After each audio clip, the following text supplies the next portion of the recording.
नागपुर से प्राप्त जानकारी के मुताबिक एक जनसभा के दौरान मनोज जरांगे पर आपत्तिजनक और भड़काऊ बोलने का आरोप लगाया है। विजय वडेट्टीवार ने आरोप लगाया कि जरांगे ने अपने समर्थकत्व के घमंड में कोई बड़ा नेता मेरे जैसा नहीं जैसी अभद्र अभिव्यक्ति की और कुछ वक्तव्य ऐसे दिए जो समाज में बांटकर उकसाने वाले बताए जा रहे हैं।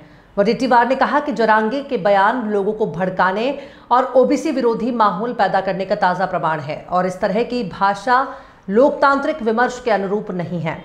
उसने आगे कहा कि जरांगे की कुछ टिप्पणियां सीधे तौर पर हिंसा की और उकसाने वाली प्रतीत होती हैं, जैसा कि ओबीसी ने मारून टाका जैसी टिप्पणी पाने की बातें उठी और ऐसी भाषा की सख्त निंदा की जानी चाहिए। स्थानीय नेताओं और सामाजिक संगठनों में विभेद और भय का माहौल दिख रहा है। वडेट्टीवार ने शांतिपूर्ण तौर पर अधिकार मांगने का सुझाव देते हुए सशस्त्र या उकसाने वाली भाषा से परहेज करने की भी अपील की। उन्होंने सरकार से यह भी पूछा कि ओबीसी और अन्य समुदायों के लिए किए गए वित्तीय निर्णयों और कर्ज माफी योजनाओं की पारदर्शिता क्यों नहीं दिखाई दे रही और यदि किसी की जान को खतरा हुआ तो उसकी पूरी जिम्मेदारी जरांगे पर ठहराई जाएगी। मामले में आगे की कानूनी कार्यवाही और प्रशासनिक कदमों के इंतजार के साथ ही स्थानीय माहौल की निगरानी तेज कर दी गई है। 1.5 लाख तरुणांना कर्ज देण्यासाठी 13,500 कोटी रुपये वाटले। या सरकारने ओबीसी साठी किती वाटले? किती ओबीसी तरुणांना रोजगार दिला आणि लोन दिला, कर्ज दिला? पुढे चाललंय आणि तरी पण त्याच्या पलीकडे जाऊन सारथीची इमारत टोले जंग इमारत बांधली आणि महाज्योतीची इमारत 4 टेबलावर सुरू आहे। त्याला पैसे दिले नाही, एका खाजगी संस्थेला पैसे देऊन टाकले। ओबीसीच्या हॉस्टेल बांधण्यासाठी पैसे नाही आणि सारथीला कोल्हापूरची इमारत, पुण्याची इमारत 500-500 कोटी रुपयाची इमारत बांधली, 800-800 कोटी रुपयाची, जवळपास 20,000 कोटी रुपये या मराठा समाजाच्या सवलतीसाठी दिले। 1% आम्ही विरोध केला नाही, कारण विरोध करायचं काही कारण नाही, दिलंच पाहिजे ही आमची भूमिका आहे। पण नाही, ओबीसीनं तुनच पाहिजे आणि सरकार सुद्धा येळपाटासारखं त्याच्या दबावाखाली झुकलाय। हे दुःख वाटतं यांचं आम्हाला।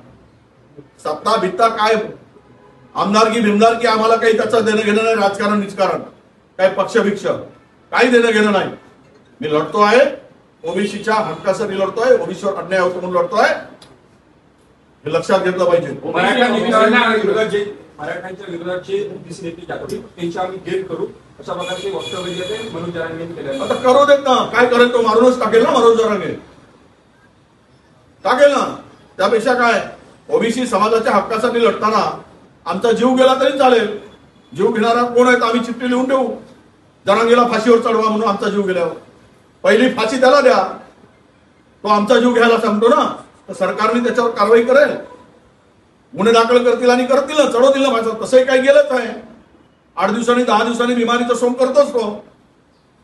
नवीन भिडू भेटला आहे, तलवार आणि याची भाषा करतोय, यांना दंगली घडवायचा तुमच्या नाव घेऊन आरोप केला। अरे नवीन भिडू काय, मी काय पाल बोलतोय? मी कुठल्या तलवारीची भाषा बोलली? कारण म्हणा एकतरी तलवारीची भाषा बोललेलं माझं वाक्य।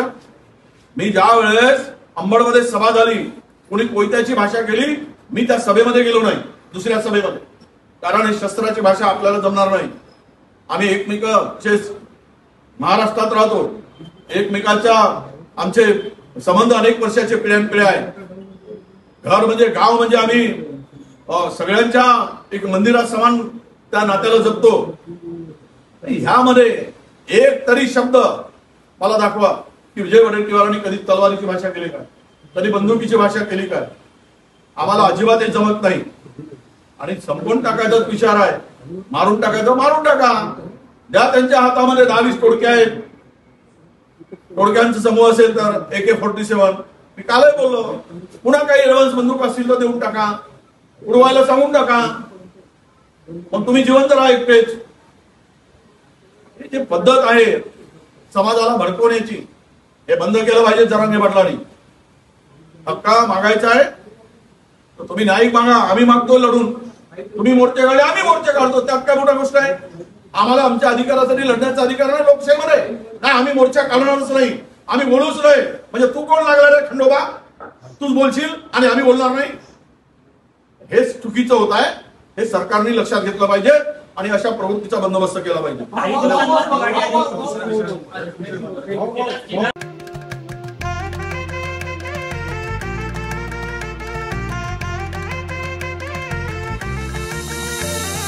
माना पानाचा नात्या गोत्याचा पसारा लई बाई वाढला. रुसवा नको ग बाई कुणाचा मोठ्यानी उतारा काढला. लगीन घाई सुचून देई खरेदीने पणा काढला. खरेदीला वर्षीधीने उत्साह नवा आणला. बांधला बसका बांधला, बांधला बसका बांधला, बांधला बसका बांधला, बांधला बसका बांधला.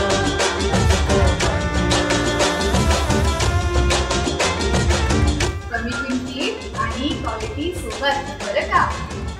सिटी आहे तर शक्य आहे.